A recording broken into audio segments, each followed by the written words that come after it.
신바람 사연 아파트. 오늘의 사연 시작하겠습니다. 안녕하세요. 저는 올해로 40대 초반이고 공무원으로 일을 하고 있습니다. 대학교 졸업하고 몇 년을 취업난 때문에 고생하다가 결국 뒤늦게 공무원 시험을 치게 되었지요. 평생 해왔던 게 공부였다 보니 공무원 시험에 합격하는 데까지는 준비 기간이 그렇게 오래 걸리지는 않았습니다. 하지만 9급으로 시작하기엔 적지 않은 나이였다 보니 남들보다 더 열심히 해야 인정받겠다 싶어서 일에만 매몰돼서 살았죠. 정신없이 바쁘게 살다 보니 제 나이가 30대 중반을 맞게 되었고 결혼 생각도 그때가 돼서야 겨우 생각할 수 있었네요. 나이가 있었다 보니 연애 결혼하는 것까지는 바라지도 않았습니다. 다만 할 수 있다면 최대한 마음 맞는 사람과 결혼을 하고 싶었어요. 그러던 중 같이 일하던 동료가 남편과의 만남을 주선해 주었습니다. 저보다 3살 어리다는 게 많이 부담스럽긴 했지만 막상 만나보니 말도 잘 통하고 사람도 참 괜찮아 보였어요. 결혼을 전제로 나간 소개 자리였지만 짧은 기간이나마 서로 차근차근 알아보는 시간을 가져보자고 먼저 제안을 해왔죠. 연애하다가 결혼을 못하게 되면 시간적으로 제가 더 손해라는 걸 알고 있었지만 저도 흔쾌히 그렇게 하자고 했습니다. 바쁘게 산다고 30살 넘어서부터 연애 한번 제대로 못 해본 게 한이 돼서 그런 건 아니었습니다. 저희 부모님께서는 뭐 시간을 질질 끌게 있냐며 시간 낭비하지 말라고 했지만 앞으로 평생을 같이 하게 될 사람일지도 모르는데 한두 번 만나보고 결혼 준비부터 시작하고 싶지는 않았기에 그 제안이 저에게는 나쁘게 들리지 않았죠. 그래서 당시 남편과 연애부터 차근차근 시작하기로 했어요. 다만 저희도 나이가 나이였다 보니 연애 기간은 1년을 넘기지 말기로 정했습니다. 연애 중에 결혼 상대로 서로가 아닌 것 같다면 뒤도 돌아보지 말고 쿨하게 헤어지는 조건으로 연애를 시작하게 되었죠. 짧은 기간이었던 만큼 서로 알찬 연애를 했다고 생각했고 서로에 대해서 어느 정도 알게 되었고 평생을 함께할 배우자라는 확신을 서로 가졌기 때문에 합의했던 1년간의 연애를 마치고 저희는 곧바로 결혼 준비를 시작했습니다. 그때쯤부터 해서 남편이 저희 집에 인사도 드릴 겸 해서 자주 찾아뵙기 시작했습니다. 미래의 장인 장모님께 먼저 얼굴 도장부터 제대로 찍고 점수도 좀 따고 싶다면서 말이죠. 사실 그렇게까지 할 필요도 없었습니다. 저희 부모님은 이미 남편과 연애를 시작했을 때부터 결혼을 빨리 하라고 보채셨던 분들이었으니까요. 하나뿐인 딸이 취직 후에는 연애도 안 하고 일에만 매몰되어서 살았다 보니 늦은 나이 때문에 평생 결혼도 못하고 혼자 살게 될 거라 걱정하셨던 분들이셨거든요. 그런데 이제 진짜로 결혼을 하겠다고 하니 얼마나 좋으셨겠어요. 저희 부모님한테는 1등 사위가 별게 아니었습니다. 사지 멀쩡하고 자기 앞가림 정도만 할 수 있으면 된다시는 분들이셨거든요. 남편은 평범한 중소기업에 다니는 직장인이었습니다. 미래가 그렇게 유망한 회사는 아니었지만 그래도 한 군데서 8년 넘게 일한 걸 보면 근면성실함을 가지고 있는 사람이라고 생각했어요. 거기에 결혼 전부터 처가에 들락거리며 능글맞게 장인 장모님 하면서 친한 척을 하는데 저희 부모님께는 남편만큼 좋은 사윗감이 또 있나 싶으셨을 거예요. 공무원이 박봉이고 요즘은 기피 직업이라는 말이 많지만 제가 일 시작했을 때만 해도 그렇지 않았어요. 안정적이라는 장점 때문에 제가 공무원 준비할 당시에는 경쟁률도 엄청났습니다. 아무리 박봉이라지만 8년차 중소기업 대리였던 남편 월급과 비교해보면 제가 월급도 훨씬 잘 받았어요. 남편 말로는 회사가 과장까지는 조금 박한 편이지만 차장직급 달고부터는 대기업하고 비교해도 손색이 없는 대우를 받는다고 조금만 참으면 자기도 조금 상황이 피게 될 거라고 늘 말해왔습니다. 저는 그냥 맞벌이 생활하는 것만 해도 감지덕지라고 생각했고요. 아무튼 저희 집에서 남편이 열렬한 환영을 받은 데 비해서 시댁에서는 딱히 제가 환영을 받는 느낌은 아니었습니다. 처음 시댁에 인사를 드리러 갔을 때 예비며느리 왔다며 현관문에서부터 저를 반겨주셨지만 시어머니가 저를 쳐다보는 눈빛부터 느낌이 썩 좋지는 않았어요. 대신 시아버지의 경우에는 진짜로 저를 반겨주셨습니다. 그날 식사 시작하고 이야기 몇 마디 나누다가 판이하게 달랐던 두 분의 반응이 왜 그랬는지 대충 짐작은 할 수 있었어요. 아버님은 자식인 남편보다 저를 더 높게 쳐주셨어요. 말씀드렸다시피 그때 당시에는 공무원이 어느 정도 인정받는 분위기였거든요. 그리고 남편이 다니는 회사에 대한 믿음도 전혀 없으셨기도 했어요. 아버님은 남편이 처음 취직했을 때부터 회사가 별로 좋은 회사처럼 보이지 않는다며 몇 년 더 집에 있어도 되니 준비 더해서 더 조건 좋은 회사로 가거나 거기서 경력 조금만 쌓아서 이직을 하라는 식으로 쭉 남편을 설득해 오셨다고 하더라고요. 결국 남편이 고집을 부려서 그 회사에 여지껏 다니게 되었던 거였고요. 이직 이야기는 거의 매해마다 하셨다는데도 불구하고 남편은 지금 회사가 마음에 든다며 고집을 부렸다고 하더라고요. 아버님 딴에는 결혼한다고 집에서 도와주지도 못하는 형편인데 남자가 한 달에 250도 안 되는 벌이로 저놈 저거 평생 장가는 갈 수나 있을지 싶으셨다고 걱정을 하셨다고 합니다. 그런데 나랏 일하는 사람을 며느리로 보게 되었다고 좋아하셨던 거고요. 그와 동시에 시어머니는 공무원이 공무원이지 뭐 나랏 일까지 한다고 축혀 세워주냐며 회사 못 들어가는 애들이 하는 게 공무원이라고 아버님 말을 자르면서 동시에 저를 깎아내리셨어요. 그러더니 오히려 땡 잡은 건 당신 아들이 아니라 저라는 식으로 말을 하더라고요. 어린 남자 데려가는데 돈은 많이 모아놓았느냐며 빈정거리더라고요. 말 끝나기 무섭게 아버님이 교양머리 없게 그딴 걸 질문이라고 하고 있냐며 집안 망신 시키지 말라고 성질을 부리셨습니다. 덕분에 그 자리에서 갑자기 두 분이 부부싸움을 시작하게 되었고요. 처음 인사드리러 온 건데 두 분 싸우는 모습을 두 눈으로 목격하니 정말 밥이 입으로 넘어가는지 코로 넘어가는지 모를 정도로 당황스럽고 불편했습니다. 그래도 그날은 그 순간에 당황했던 것 말고는 분위기 자체는 나쁘지 않았고 저도 크게 실수한 건 없는 듯 싶었어요.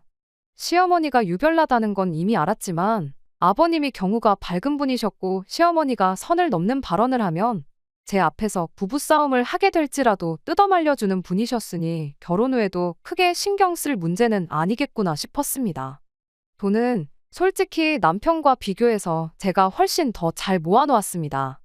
제가 취직 조금 늦게 했다고 일에 매몰돼서 살았던 게 한몫했어요. 거기에 부모님 집에서 같이 살면서 생활비도 아낄 수 있었다 보니 돈을 모으기가 더 수월했었고요. 어느 정도 안정이 되고 나서 저도 친구들도 만나고 하고 싶었는데 막상 그때가 되니 친구들은 다 결혼을 해서 가정이 생기는 바람에 만날 친구들도 없어서 정말 돈 모으는 거 말고는 할 수 있는 게 없었습니다. 덕분에 결혼할 당시에 저는 이미 2억에 가까운 돈을 모아놓았어요. 9급으로 시작한 거 치고 엄청 잘 모은 편이죠. 당시 남편은 8년차 직장인이었지만 모아놓은 돈이 고작 4천만 원에 불과했습니다. 제가 모아놓은 돈의 반이반도 안 되는 금액이었죠. 그나마도 원래는 3천 조금 넘게 모아놓은 게 전부였는데 저랑 연애 시작하고 나서 결혼자금 모으겠다고 1천만 원을 더 모아놓은 상황이었어요. 어쨌든 그때는 짧은 기간이나마 1천만 원이나 모아놓은 게 경제관념은 가지고 있는 사람이라고 좋게 생각했습니다. 할 때는 하는 사람이구나 하는 믿음이 있었거든요. 지금보다 앞으로 결혼하고 나서가 가장 중요하다고 생각했기에 살림 합치고부터 잘하면 된다고 생각했어요. 상견례를 진행할 당시에는 시어머니가 의외로 아무 말도 없으셨습니다. 저희 부모님 앞에서 또 저를 깎아내리면서 남편을 축혀 세워주면 어쩌나 걱정했는데 아버님이 사전에 잘 이야기를 한 건지 오히려 먼저 농담도 하고 좋은 시어머니인 척 연기를 하셨죠. 그때까지만 해도 앞으로 결혼하고 나면 물을 수 없게 되는 거니 시어머니 딴에도 처음에는 그랬지만 앞으로는 저라 잘 지내보고자 성질을 누그러뜨리고 있는 거라 생각했어요. 어쨌든 간에 제가 돈도 더 많이 해오는 상황에 벌이도 더 좋은데 제가 나이 몇 살 많다고 꿀릴 게 없다는 생각이었죠. 그런데 그게 아니었어요. 시어머니는 이왕 이렇게 된 거 결혼 후에 시집살이라도 호되게 시켜서 분풀이라도 해야겠다는 심정인가 싶더라고요. 집은 오롯이 제 돈으로 30년도 더 된 14평 아파트를 하나 장만했습니다. 연식이 연식이니만큼 재건축에 대한 기대도 있었기에 거주뿐만 아니라 투자까지 2마리 토끼를 한 번에 잡은 거라 생각했어요. 실제로 집을 사고부터 집값이 많이 오르기도 했고요. 남편이 모아놓은 돈으로 인테리어 약간 고치고 혼수랑 중고차 한 대를 장만했습니다. 모든 게 순탄하게 흘러가는 듯 싶었는데 시어머니가 난데없이 집 계약은 공동명의로 했느냐고 묻더라고요. 집은 순전히 전부 제 돈으로 구했던 것이었기에 제 명의로 했습니다. 결혼했지만 경제권을 합치지 않고 따로 관리하기로 하기도 했고 남편이 해오는 혼수며 기타 등등 비용을 생각하더라도 제가 몇 배나 돈을 더 쓴 건데 제 명의로 하는 게 당연한 거라 생각했어요. 시어머니는 그 이야기를 듣더니 욕심이 너무 험한 거 아니냐고 뭐라고 하더군요. 남편 돈으로 중고차 한 대 산 걸 가지고 뭐라고 하더라고요. 차는 솔직히 저 편하자고 산 거 맞아요. 일단 남편이 면허가 없기도 하고요. 그런데도 굳이 차를 산 이유는 집 위치가 남편 출퇴근하기에는 괜찮은 편이지만 저의 경우는 아니었거든요. 그런데 시어머니는 내 아들 돈으로 차 한 대 뽑는다고 할 때부터 알아봤는데 집이며 차며 다 네 거 하면 우리 아들 이름으로 된 건 뭐가 있느냐고 한 소리를 하는 거예요. 제가 뭐 한 대에 억소리 나는 외제차를 뽑은 것도 아니고 800만 원 주고 10만 킬로 넘게 탄 국산 준중형 차 하나 중고로 얻은 건데 이런 소리까지 들어야 하나 싶었습니다. 시어머니는 내가 내 자식을 얼마나 귀하게 키웠는데 어디 다 늙은 걸 며느리라고 데리고 와서 내 아들이 기도 못 펴고 부려먹히며 살게 되었다고 악담을 퍼붓더라고요. 너무 화가 나서 애초에 이럴 거면 결혼 허락은 왜 해줬냐 말하고 전화 끊어버렸어요. 그날 남편이 집에 와서 저한테 싹싹 빌면서 사과했죠. 시아버지도 저녁에 전화를 하셔서는 어머님 대신 사과를 하셨어요. 자기가 옆에 있었으면 그런 말 못하게 막았을 텐데 미안하다고요. 집에서 두 사람이 제 편을 들어주면 시어머니도 덜할 줄 알았는데 제 생각이 틀렸던 겁니다. 그렇게 시어머니는 결혼 생활 내내 사사건건이 저한테 시비를 걸면서 저를 까내리지 못해 안달이었어요. 그렇게라도 하지 않으면 당신 아들이 제대로 대접 못 받고 마누라 눈치 보면서 살 줄 알았나 보더군요. 반대로는 생각을 못했을까요? 시자짓 갑질 한번 저한테 할 때마다 그만큼 남편이 제 눈치를 봐야 한다는 사실을 말이에요. 집도 제가 해왔고 돈도 더 잘 버는 데다가 결혼 비용도 몇 배를 더 했는데 제가 솔직히 눈치 볼 게 뭐가 있겠어요. 시어머니가 저럴 때마다 남편은 영문도 모른 채 시어머니 대신해서 저한테 사과하고 집에서 찍소리도 못하고 뒤죽은 듯 있어야 했죠. 남편이 견디다 못해 시어머니한테 한마디 해야겠다고 제 앞에서 전화를 했던 적도 있었습니다. 남편 딴에는 자기가 강하게 말하는 모습 보여주면 시어머니도 그만하시겠지 싶어서 한 것 같은데 결과는 오히려 역효과였어요. 저도 옆에 있었다 보니 시어머니가 말하는 걸 똑똑히 들었어요. 제 귀를 의심하지 않을 수가 없었죠. 시작부터 내가 뭐 한다고 너를 다 늙어빠진 네 마누라한테 장가 보낸 줄 아느냐며 한마디 했으니까요. 여자가 남자보다 평균 수명이 길다고 하지 않느냐고 그럼 적어도 네가 죽어라고 피땀 흘려 돈 벌어놓고 일찍 죽어버리면 네 마누라가 남은 돈 혼자서 펑펑 쓰지는 않겠구나 싶어서 허락했던 거라더군요. 그런데 돈 가지고 어린 남편 휘두르는 꼴을 보니 괜히 장가 보낸 것 같다는 소리를 하더라고요. 워낙 순식간에 튀어나온 말이라 남편도 시어머니를 멈출 수 없었고 저도 듣다가 안 되겠어서 전화기 뺏어 들고 한마디 했습니다.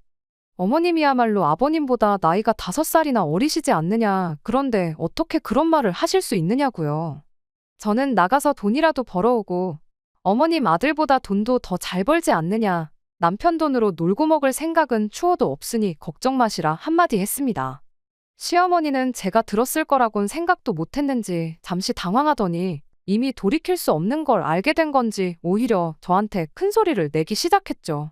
당신은 집에서 바깥 양반 내조를 하고 있지 않냐면서 뒷바라지를 해줬으니 바깥 양반이 내 노후도 책임져 주는 게 당연한 거다 하는 소리를 하시길래 그럼 저도 당장 일 그만두고 집에서 남편 내조나 해야겠다고 했죠. 나이 많은 며느리라서 얼마나 다행이냐고. 그래도 일찍 죽어버리고 돈이 남으면 아까우니 돈은 앞으로 모으지 말고 있는 대로 다 써버려야겠다고 한마디 했습니다.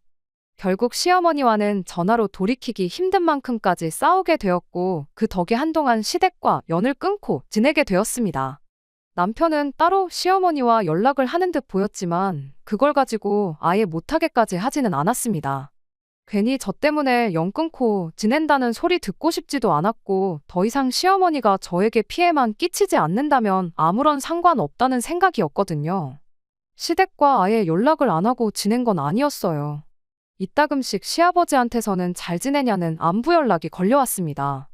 평소에도 워낙에 저를 챙겨주시던 분이었으니 시아버지의 연락까지는 저도 무시하지 않았어요. 그러다 코로나 시기 막바지쯤 해서 일이 터지게 되었습니다. 남편 회사가 코로나 시작된 이래로 상황이 안 좋아지기 시작했거든요. 남편이 성실하기는 했지만 회사 내에서 크게 인정받는 사람은 아니었더라고요. 당장 해고를 시키지는 못했지만 남편이 직장 내에서 말 못할 괴롭힘을 당하고 있다는 사실을 알게 되었습니다. 실업급여 주는 것도 싫었던 건지 남편 스스로 관두게 만들 작정이었던 거예요. 하루는 남편 자리에 의자를 치워버렸다더라고요. 실적 운운하면서 남들 앉아서 일하는데 서서 일하라는 식으로 말이죠. 할 일도 없는데 땡볕 무더운 날씨에 교통비도 없이 외근을 보내서 굴린다던가 하는 식으로 남편의 숨통을 조여왔습니다. 남편은 그래도 월급은 나오니까 새 일자리 구해질 때까지는 그냥 참고 다니겠다는데 솔직히 그 이야기 듣고 그만두라고 하지 못할 사람이 세상에 몇이나 되겠나요? 그러던 와중에 엎친 데 덮친 격으로 시아버지까지 실직을 당하게 되었습니다. 그로 인해 시부모님 노후 문제에 비상등이 켜져 버렸죠. 아버님이 일하던 곳 사정이 코로나 끝나고 나니 오히려 더 어려워지면서 나이 많은 순서부터 정리해고를 당했다고 하더라고요. 남편이 회사에서 그 고생을 하는 가운데 시댁에 생활비까지 보내야 할 수도 있게 되었으니 정말이지 머릿속에 생각이 터질 듯이 많았죠. 남편 이직할 때까지 외벌이로 버티는 건 할 수 있지만 시댁 생활비까지 부담하라 그러면 못하겠다 싶었거든요. 남편이 하루하루 회사에서 버티고 있던 상황이긴 했지만 회사에서도 남편이 저렇게 버티고 나오면 그냥 해고를 할 수도 있었으니 남편 수입이 사라지는 건 시간 문제라 생각했습니다. 그래서 한 번은 남편을 불러서 이야기했죠. 당신 직장이 사라지고 당분간 집에서 있게 된다고 해도 괜찮다. 저금도 상당히 있으니 당신이 일자리만 빨리 구해준다면야 몇 개월 외벌이 하는 거는 아무런 문제도 되지 않는다고요. 하지만 시댁 생활비는 다르다고요. 아버님 성격에 우리한테 손 벌리지는 않으실 게 뻔하지만 시어머니는 당장부터 앓는 소리를 하고 계시지 않냐고. 시댁의 생활비까지라고 하긴 뭐하지만 한 달에 100만 원까지는 내가 어떻게든 해주겠다고 했어요. 대신 조건을 하나 붙였습니다.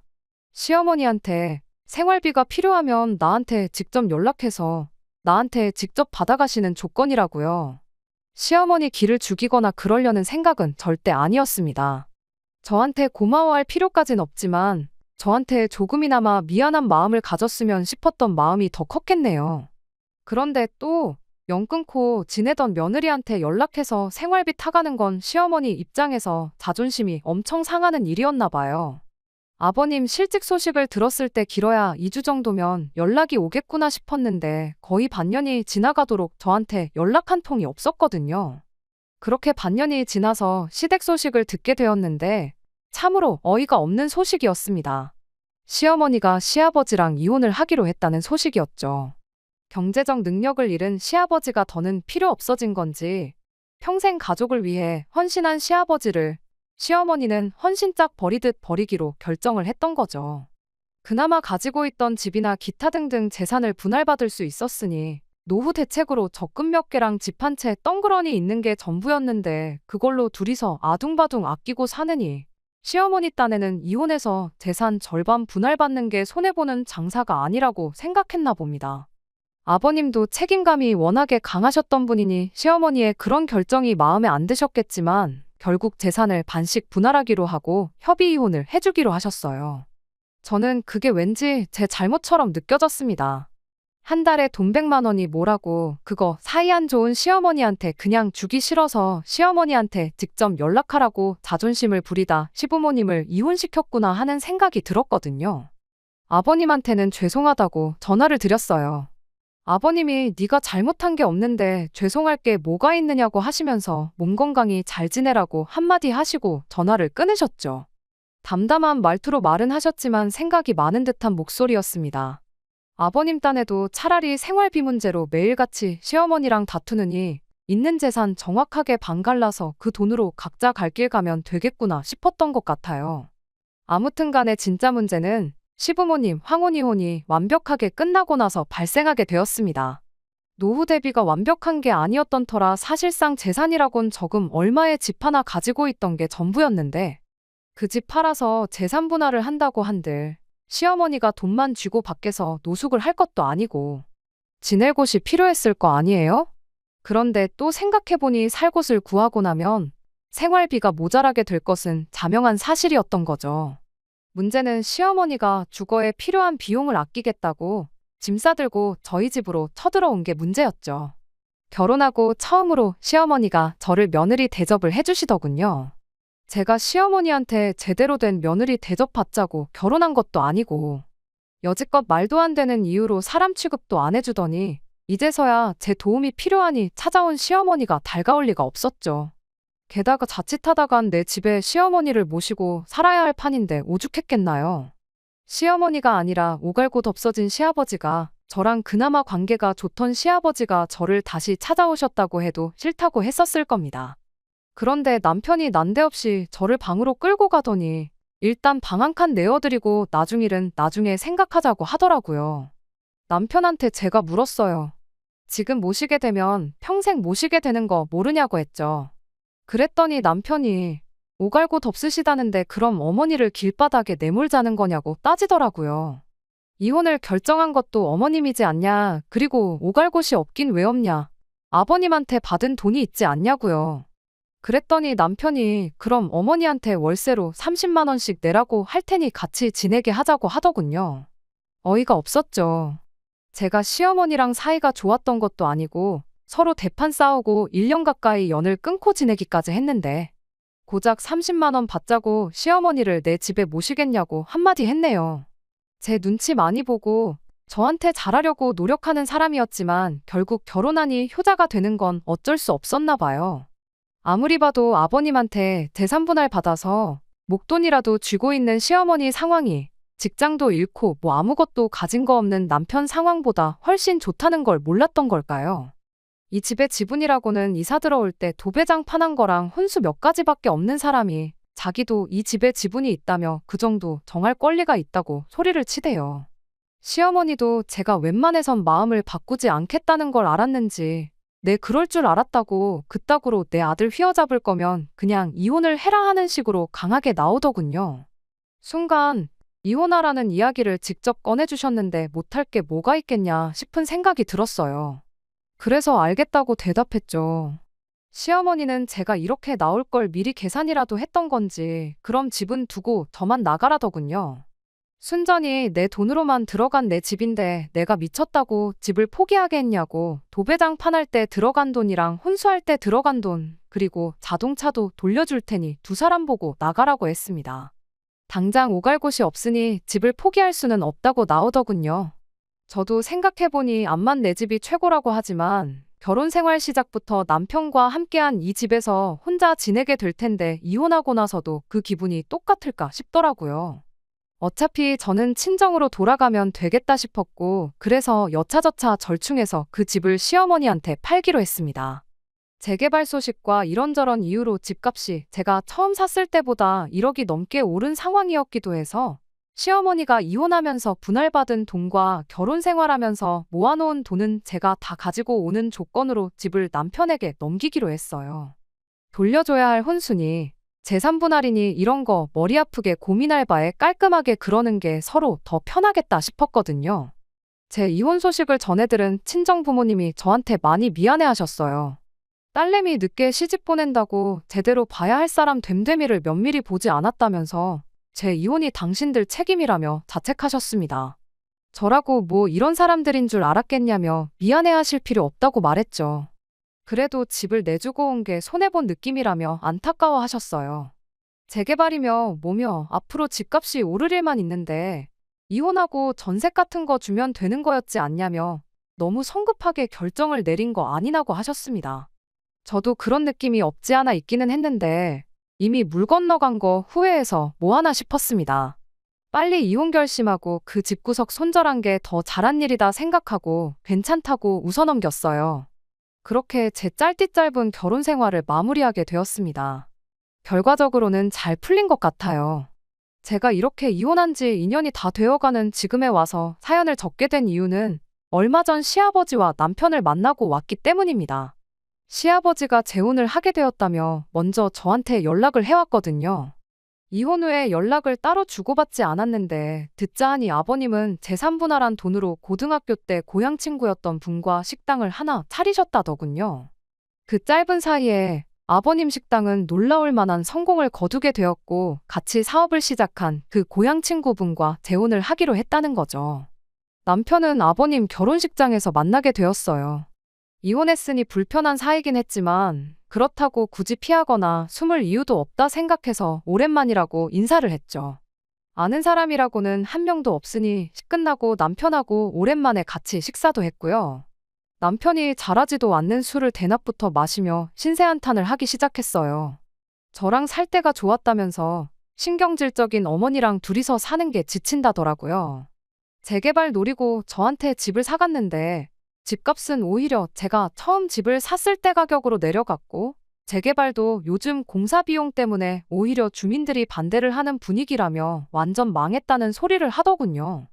식사 말미에는 술에 취해가지고 어떻게 아버지가 가족들을 내팽개치고 이렇게 재혼을 할 수 있냐며 아버님이 가족들을 배신했다니 어쨌다니 하는 소리를 하길래 정신 똑바로 차리라고 한마디 해주고 자리에서 일어났습니다. 아버님 힘들 때 먼저 배신한 게 누군데 이제 와서 그딴 소리를 하느냐고요. 인과응보라는 말은 드러나 봤냐고. 집값이 내려간 것도 아버님이 재혼한 것도 지은 죄가 있으니 돌려받는 거고 이 상황을 선택한 건 다른 누가 아니고 당신하고 당신 어머니니 어디 가서 탓하지 말라 한마디 해주고 왔네요. 나오는 길에 아버님한테는 재혼 축하드린다고 앞으로 행복하게 잘 지내시라고 해주고 왔고요. 속이 후련해져서 이렇게 이혼한 지 2년이나 지나서 짧게나마 제 이야기를 적어보내게 되었습니다. 결국 제가 이혼했다는 사실은 변함이 없지만 저런 남편과 시어머니와 평생을 함께하는 것보다 지금 제 삶이 훨씬 나은 것 같아 마음은 편해졌네요. 끝까지 들어주셔서 감사합니다. 오늘의 사연은 여기까지입니다. 구독과 좋아요, 알람 설정 부탁드리고 더 좋은 사연으로 다시 찾아뵙겠습니다. 감사합니다.